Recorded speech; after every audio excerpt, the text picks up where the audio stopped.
بسم الله الرحمن الرحيم الحمد لله رب العالمين والصلاة والسلام على رسول الله وعلى آله وصحبه أجمعين اللهم لا سهل إلا ما جعلته سهلا وأنت تجعل الحزن إن شئت سهلا اللهم اشرح لي صدري ويسر لي أمري واحلل عقدة من لساني يفقهوا قولي. Assalamu Alaikum wa rahmatullahi wa barakatuh. Inshallah, we're going to continue with our session on Abu Bakr Al-Siddiq radiallahu anh. And just a quick recap, we left off on the major event of the army of Usama, and we'll get right into that story. But before we do, I want to give us just a very short summary of the interactions that the Muslims had with the Byzantines before this. And so the Byzantine state, the Romans, was one of the two states that neighbored the Arabian Peninsula at the time of Rasoolullah sallallahu alaihi wasallam, and it was one of the biggest empires at that time. And Rasoolullah sallallahu alaihi wasallam had sent Sahabah to explain to them Islam, and there was this dialogue between them at this point. And in year 8 after Hijrah, he sent an army which fought the coalition of the Christian Arabs and the Romans in the Battle of Mu'tah, and that's the famous battle where so many of the Muslim commanders were martyred, and then Khalid bin Walid radiallahu anh took that flag, and he was able to bring the Muslims back to Medina. And then in 9 after Hijrah, Rasulullah sallallahu alaihi wasallam set out with a huge army, and this was with Tabuk, and the Romans did not come out to fight them during Tabuk. And then in year 11 after Hijrah, Rasulullah sallallahu alaihi wasallam urged the people to go on a campaign against the Romans in around Palestine. And among them were senior Muhajirin Ansar, and Rasulullah sallallahu alaihi wasallam put in charge of them Usama bin Zayd, who is Usama bin Zayd bin Haritha. So Zayd bin Haritha, Sahabi, the previously adopted son of Rasulullah sallallahu alaihi wasallam, his son Usama bin Zayd was made the leader of this army, which had senior Muhajirin. And of course, Usama was much younger than the senior Sahaba.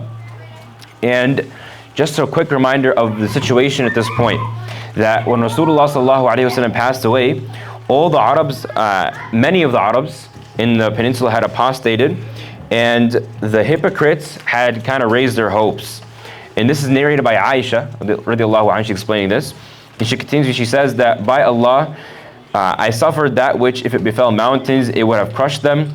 The companions of Rasulullah sallallahu alaihi wasallam became like sheep in the pasture, drenched with rain on a stormy night in a land filled with wild animals. So again, this is the situation, the picture being painted by Aisha radiallahu anha, that it is a very dire situation, and chaos is ensuing.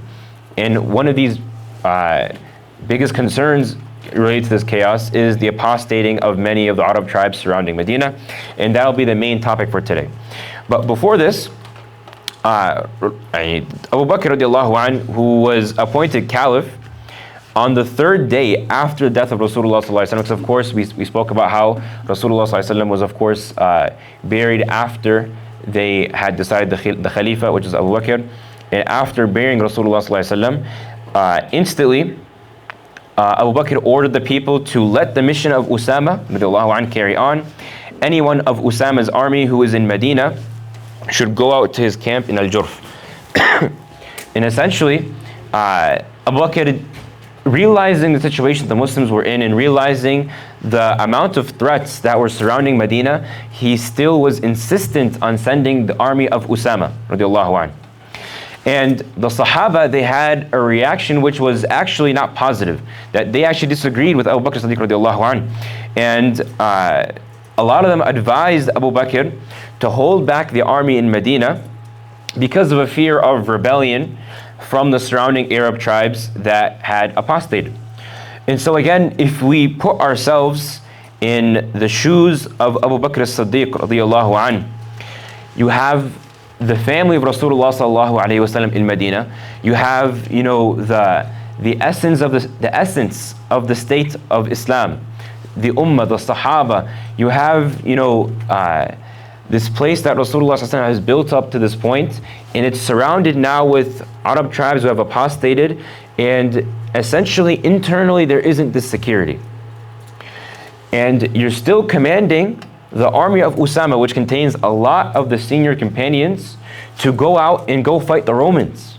So imagine, the Romans are even past the Arab tribes that have apostated, going past them and going up and fighting the Romans at a time when the Islamic State was at a very weak point. And of course, the Sahabah, from this perspective, they were looking at it from, and they were disagreeing with Abu Bakr Al-Siddiq radiallahu anhu.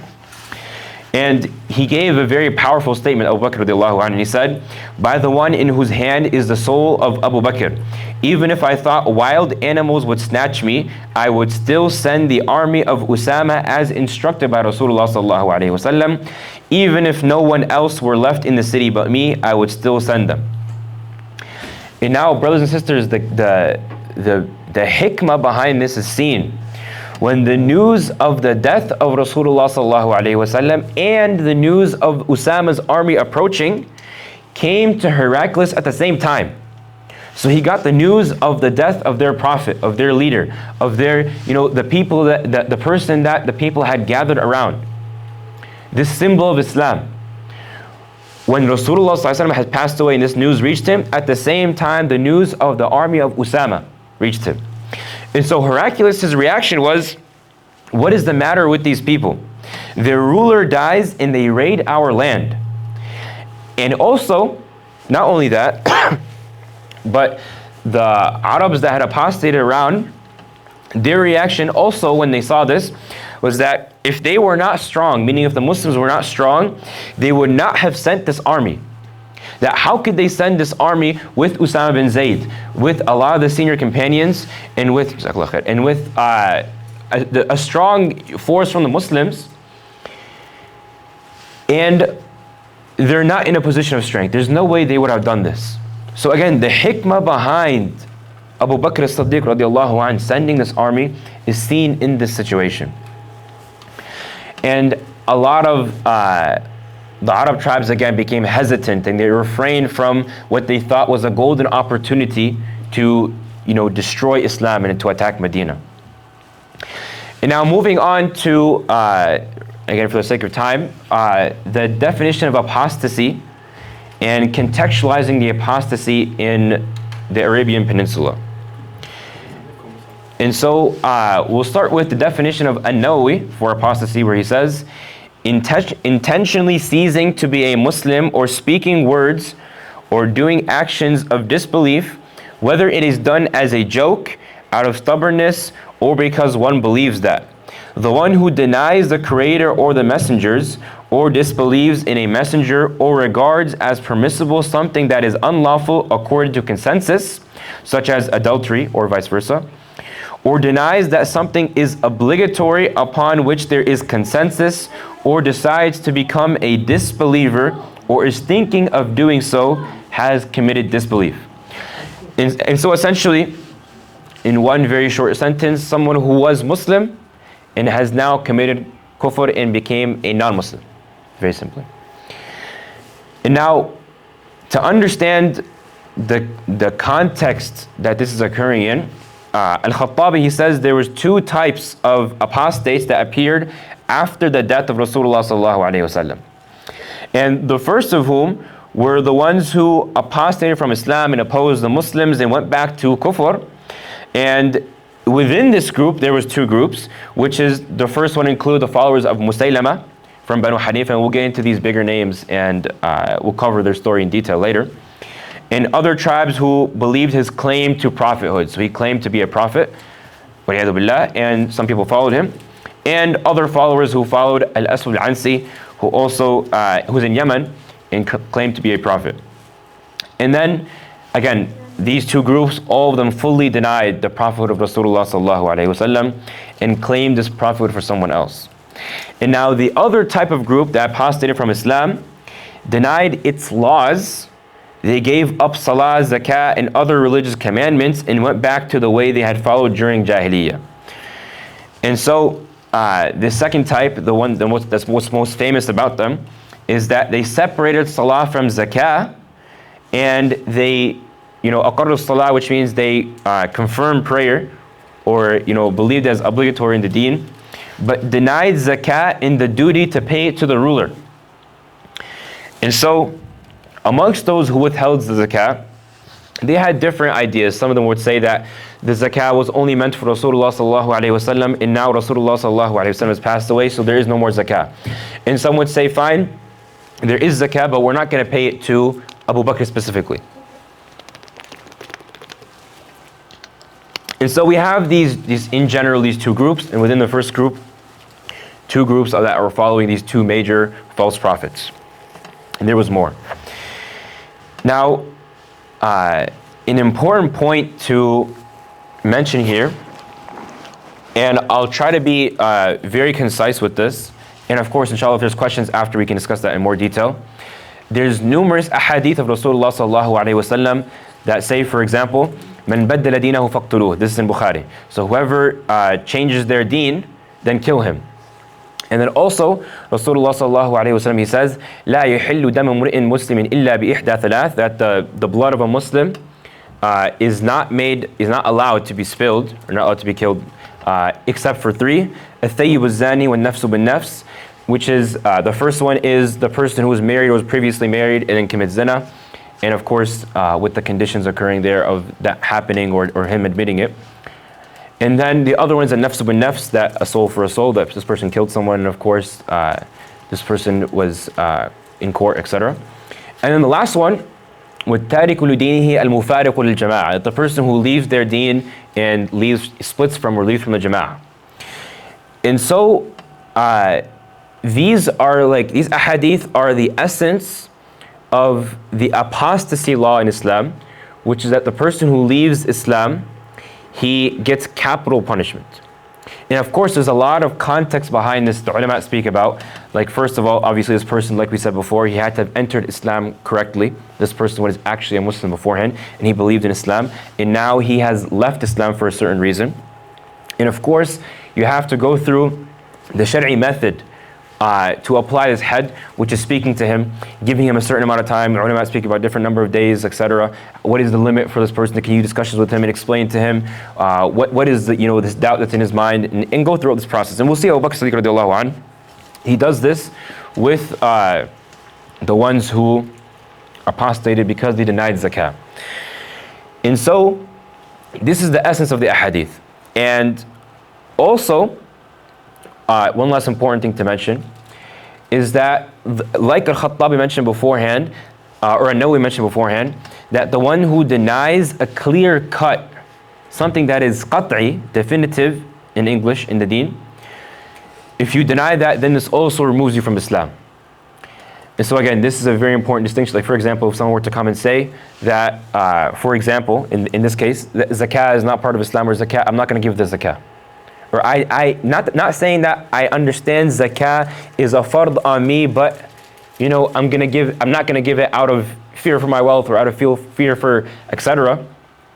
But someone saying, I don't believe zakah is part of the deen, or I believe, waliyadu billah, of course, that riba is halal, for example. So these are definitive issues in the deen that you cannot have disagreements upon. And disagreements upon, if you disagree upon these things, this removes you from the fold of Islam. So again, there's difference of opinion that is allowed in Islam and difference of opinion that is not allowed in Islam. And more contextualization for the apostasy. Apostasy actually began in the 9th year after Hijrah. And this was in the year of delegations where Rasulullah sallallahu alaihi wasallam would send out delegations to these larger empires. And in this year, we had Al-Aswad Al-Ansi in Yemen, Musaylim Al-Kadhab around Yamama, and Talih Al-Asdi in Iraq. And so just to have that in mind, by the way, that these apostates had come during the life of Rasulullah sallallahu alaihi wasallam towards the end, during this year, and then the year after Rasulullah sallallahu alaihi wasallam, when he got sick, these apostates started to gain more and more followers because it seemed that Rasulullah sallallahu alaihi wasallam had faced his terminal illness. And there's a hadith of Rasulullah sallallahu alaihi wasallam about a dream that he saw with 2 gold bracelets, and speaking about the future, or what will happen to these major apostates. And now the key point here, the decision of Abu Bakr Al-Siddiq radiallahu anhu to fight the apostates. So again, a similar trend to the decision to send out the army of Usama, the Sahabah also did not agree with Abu Bakr Al-Siddiq radiallahu anhu to initially to actually fight these people who denied giving the zakah. And some of the companions, including Umar al-Khattab radiallahu anh, they suggested to Abu Bakr that he should deal with those who withheld zakah by ignoring that and trying to soften their hearts until their iman grew stronger to the point where they would give zakah. And of course, Abu Bakr Al-Siddiq radiallahu anh, he rejected this idea. And when Rasulullah died, and Abu Bakr saw this situation that some of the Arabs disbelieved, this narrated by Abu Hurairah radiallahu anh, when Umar al-Khattab said this to him, and specifically Umar said that how can you fight the people when Rasulullah sallallahu alayhi wasallam said, I have been ordered to fight the people until they say La ilaha illallah, and whoever says it, his wealth and life are safe from me, and his reckoning will be with Allah subhanahu wa ta'ala. And Abu Bakr As-Siddiq radiallahu anh, he responds and he says, by Allah, I shall certainly fight whoever separates salah and zakah, for zakah is what is due on the wealth. It's the right on the wealth. And by Allah, if they were to withhold from me a young female goat that they used to give to Rasulullah sallallahu alaihi wasallam, I will fight them for withholding it. So even the smallest amount of monetary value, Abu Bakr As-Siddiq is making firm commitment that I will fight them over this. And again, this hadith that Umar al-Khattab radiallahu anh quoted, there is a more complete version in Bukhari, where Rasulullah sallallahu alayhi wa sallam, he says, "Umirtu an uqatil an-nas." I was commanded to fight the people, حتى يشهدوا لا إله إلا الله وأني رسول الله, until they say لا إله إلا الله محمد رسول الله, ويقيموا الصلاة, and they establish salah, ويؤتوا الزكاة, and they give the zakah. فإذا فعلوا ذلك عصموا مني دماءهم وأموالهم إلا بحق الإسلام وحسابهم على الله تعالى. That if they do that, if they say La ilaha illallah, establish the salah, give the zakah, عصموا مني دماءهم وأموالهم إلا بحق الإسلام, then their lives, in their, meaning their blood and their wealth, is safe from me, or is safe, إلا بحق الإسلام, except for the right of Islam. وحسابهم على الله تعالى. And at the end of the day, a reminder that the accountability, the ultimate accountability, is with Allah subhanahu wa ta'ala, not in this dunya. And so we see in this more complete version of the hadith that the salah is followed by the zakah. And again, this is very, very common in the Quran that you see the salah is coupled with the zakah. And then even also there's a second indication after where it says إِلَّا بِحَقِّ الْإِسْلَامِ, that their lives and their wealth are safe except by that which Islam has taken for a right. So a zakat is a right upon the wealth and it must be given. And so once this was explained, Umar radiallahu anh, again, and this is like a very common trend that we see in the life of Abu Bakr As-Siddiq radiallahu anh. With the army of Usama, it was a very similar thing, that once the Sahabah had seen the firmness of Abu Bakr As-Siddiq radiallahu anh to send out this army, they had realized that Abu Bakr As-Siddiq had the right opinion, and they agreed. And in this same situation, Umar says very clearly, he says, by Allah, the faith, the iman of Abu Bakr, or by Allah, when I saw that Allah had opened Abu Bakr's heart to the idea of fighting, I knew that it was right. And this again, you're going to see again later when it comes to the collecting of the Quran, that the Sahaba again will initially be against this idea, and then eventually see that Abu Bakr's opinion actually is the right one, and they're going to follow. And now a very important and famous quote that we have to reflect on is that in the same conversation when Umar ibn Khattab radiallahu anh, when he went to Khalifat Rasulullah sallallahu alayhi wasallam, Abu Bakr As-Siddiq, and he told him that you should soften people's hearts and be kind to them in this situation and try to gradually bring them back towards Islam. Abu Bakr responded to him and he says, are you tough at the time of ignorance, meaning in Jahiliyyah pre-Islam, and a coward at the time of Islam? The revelation has ceased and the religion is complete. And then look what he says. And he says, أَيَنْقُصُ الْإِسْلَامُ وَأَنَا حَيٍّ, that after this religion is complete and the revelation has ceased, am I going to allow Islam to decrease while I'm still alive? If we look at this statement and we just look at it from a shallow perspective, who is saying the deen has been reduced? Is the hukum of zakah or the ayat of zakah, is Bakr Al-Siddiq saying that they were erased from the Quran? Is he saying they were erased from practice even? They were practiced by many of the Muslims at that time. The ones who were Muslim were still giving the zakah. It's still in the Quran. It's still a hukum in Islam. It's still practiced. But look at the words of Abu Bakr Al-Siddiq radiallahu anh, that without the comprehensive application of every single rule of Islam, every single hukum, then this is a naqs, a decrease in the deen. That just because some people denied giving the zakah, them denying giving the zakah is decreasing the deen. This perspective, we have to make it crystal clear in our minds, especially today. And like we spoke about last time, in a time where we don't have Islamic governance, when in reality, in the words of Abu Bakr Al-Siddiq radiallahu anh, this deen has decreased to barely anything left. Barely anything left. Because again, when Islam is not applied comprehensively, then this is a decrease in the deen.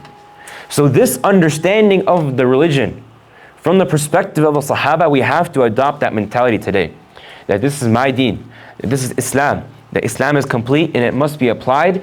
And if it's not applied, this is a decrease in Islam as we know it. And now, for the approach of Abu Bakr Al-Siddiq radiallahu anh, as the head of the Islamic State at that time, essentially, in general, we had the apostates scattered in Arabia.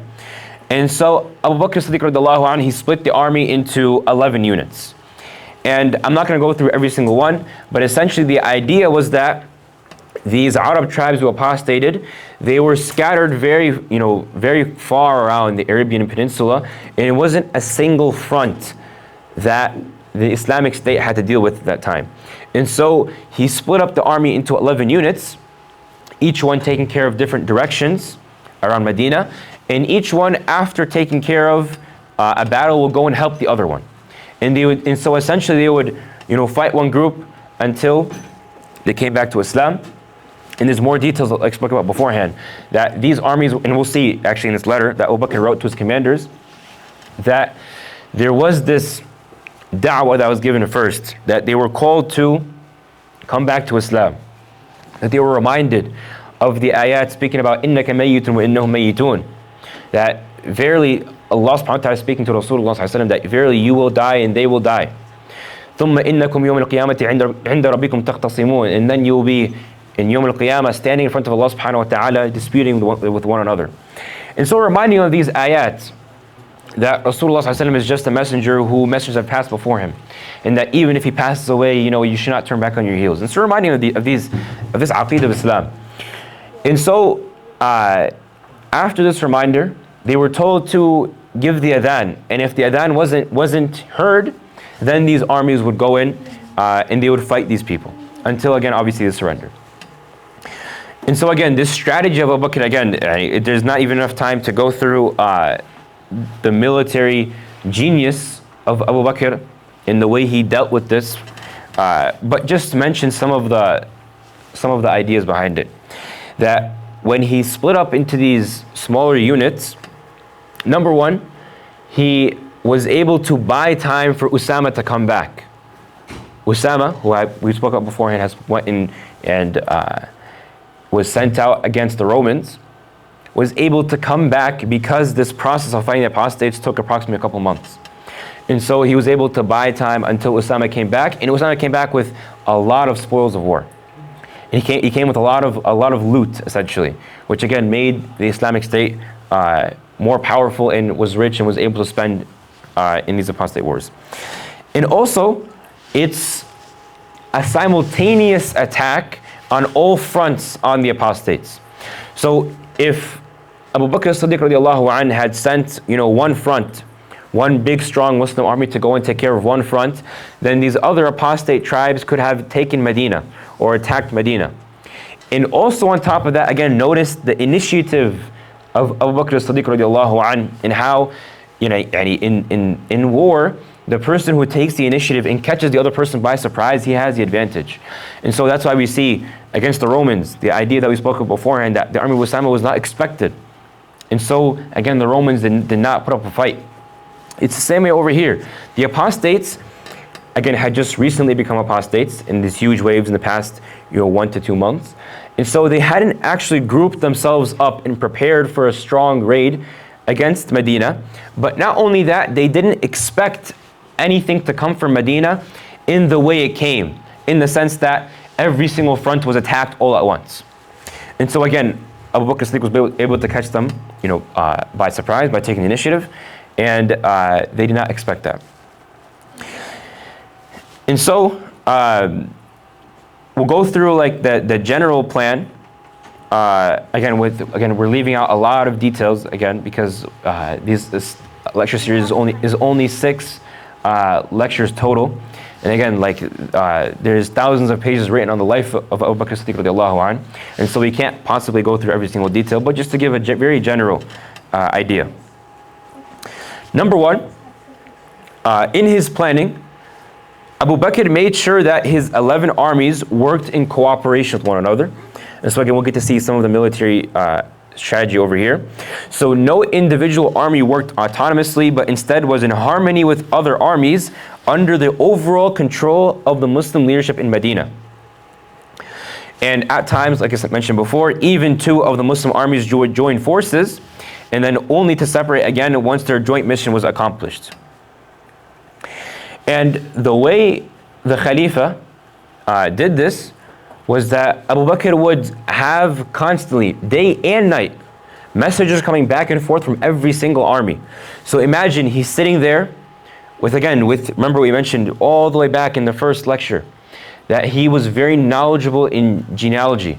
And so he had this also ability to understand the geography of Medina and the geography of the Arabian Peninsula.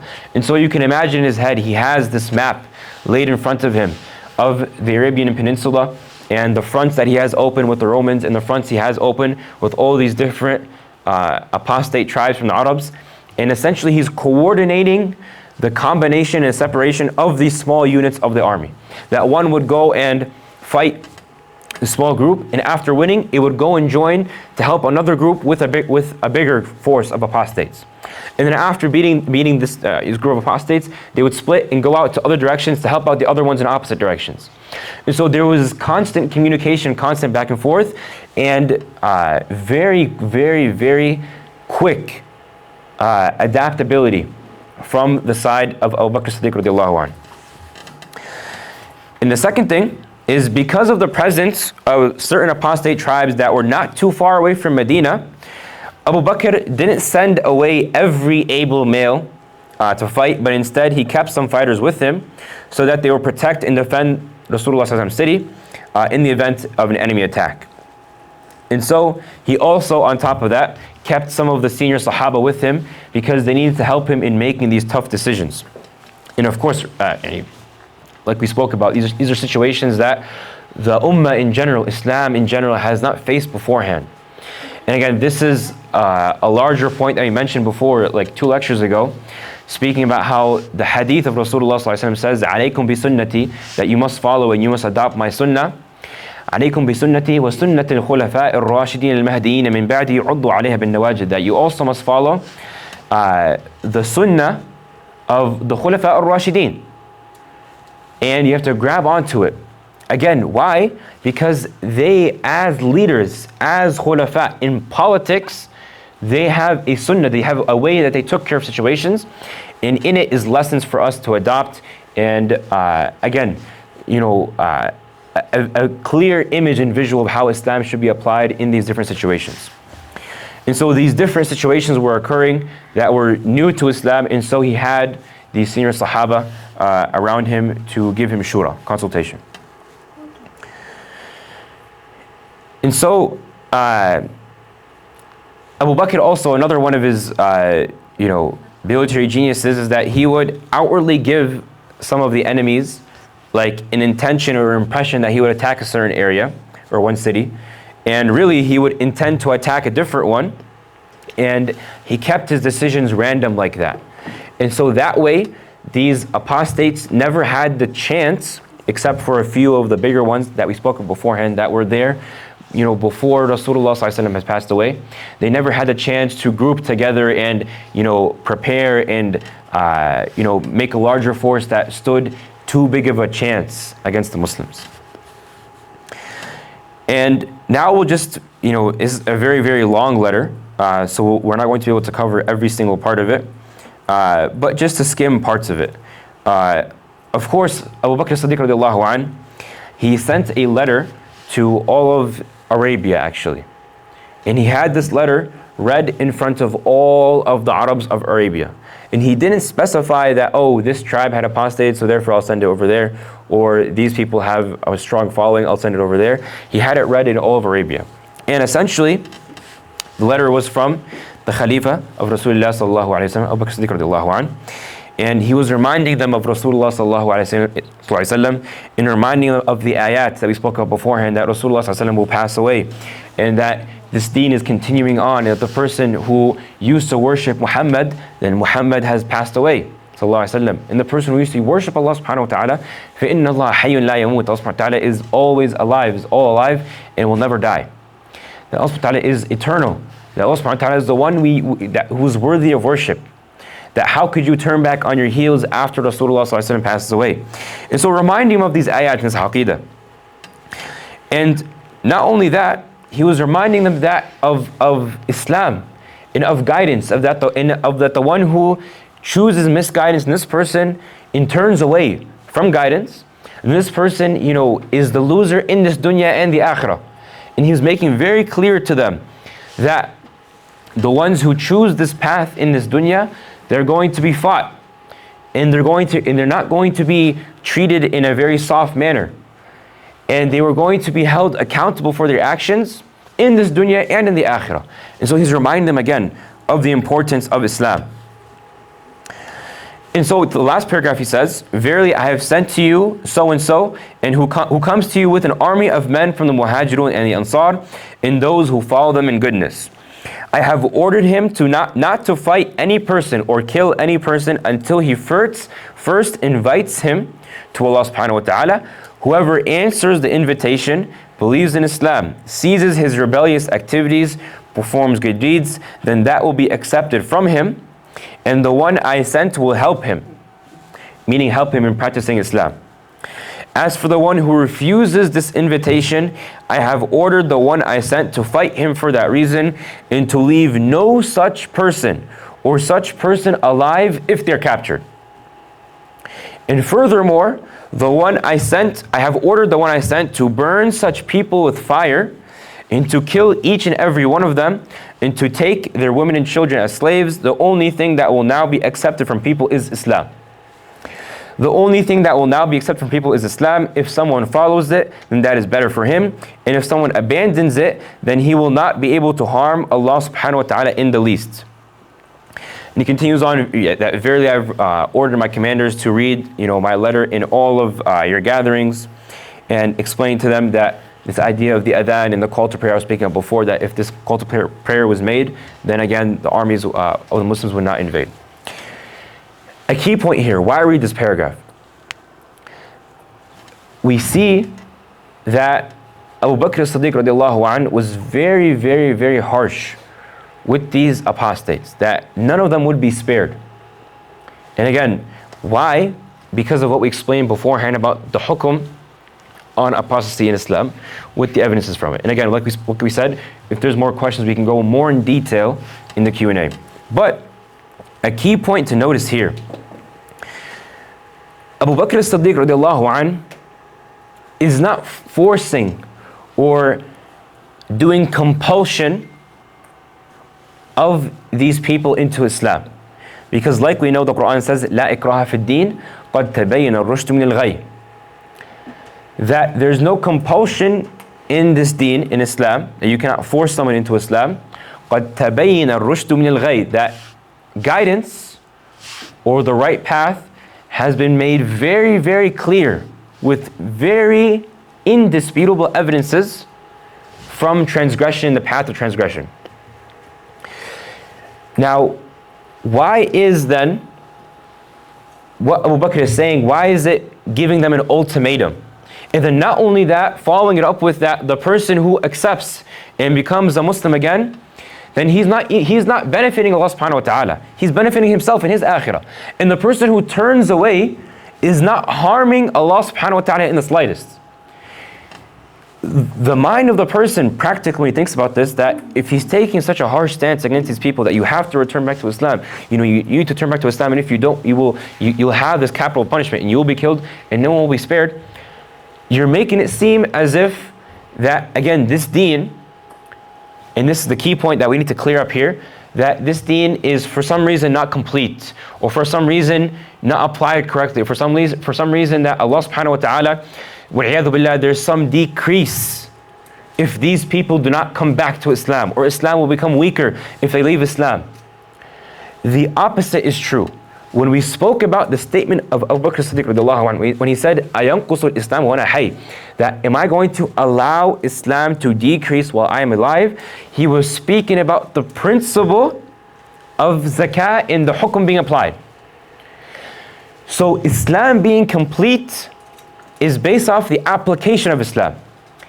And now the other point of the strength of Islam, as we see in these battles, and in the entire seerah of Rasoolullah sallallahu alaihi wasallam, in the seerah of this entire ummah, كم من فئة قليلة غلبت فئة كثيرة بإذن الله, that how many times was there a small party that defeated a larger party by the will of Allah subhanahu wa ta'ala. That the quality is not in the number, it's in the iman. That if these people don't have iman, then on the scales of strength in the ummah, they weigh as zero, right? So the perspective of Islam is not in that we need to maintain the numbers, or that we need to maintain, the gain. It's in the opposite. That Iman is the goal to maintain here. And the last point is that Allah subhanahu wa ta'ala is not being done a favor, waliyadhu billah, by you coming back to Islam. Rather, it's you doing a favor for yourself in this dunya and in the akhirah by coming back to Islam. And the key point here, and this is, hopefully this is very, very clear, that the one who accepted Islam, and again, this doesn't apply to the munafiqeen, this is a whole different scenario.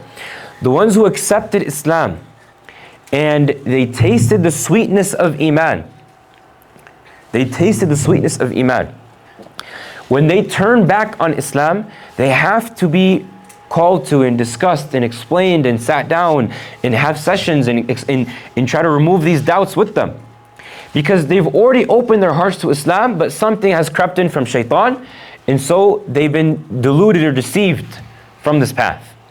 And so there is this huge emphasis from Allah subhanahu wa ta'ala, Al-Hakim, the person who is the most just. Allah subhanahu wa ta'ala is the most just and the most wise. And so He made this rule very, very strict in Islam. And so this was a very hard line from Abu Bakr and the Sahabah. And so to end with that, we're not going to cover the exact details of the letter that Abu Bakr sent or read to his commanders, although we covered most of it about speaking about the akhlaq or the adab with the army, about how when he speaks to the army, when the leader speaks to the army, he should speak to them in a very nice way, in a very calm way. He should be very fond of them. He should like check in on their health and their wealth and see how they're doing and that kind of stuff. And again, this is the way Allah subhanahu wa ta'ala has made Islam, that amongst the ummah you have to be this very merciful. Even if you're the leader of this army and you're going in a very tough situation, you have to have this lutf. And so we'll end with that, and next time inshallah we'll continue with some of the major apostates, again just very briefly going through the stories of Al-Aswad Al-Ansi, Talha Al-Asdi, and Musaylama al-Kadhab from Banu Hanifa. سبحانك اللهم وبحمدك أشهد أن لا إله إلا أنت نستغفرك ونتوب إليك جزاكم الله خيرا وآخر دعوانا الحمد لله رب العالمين والسلام عليكم ورحمة الله وبركاته.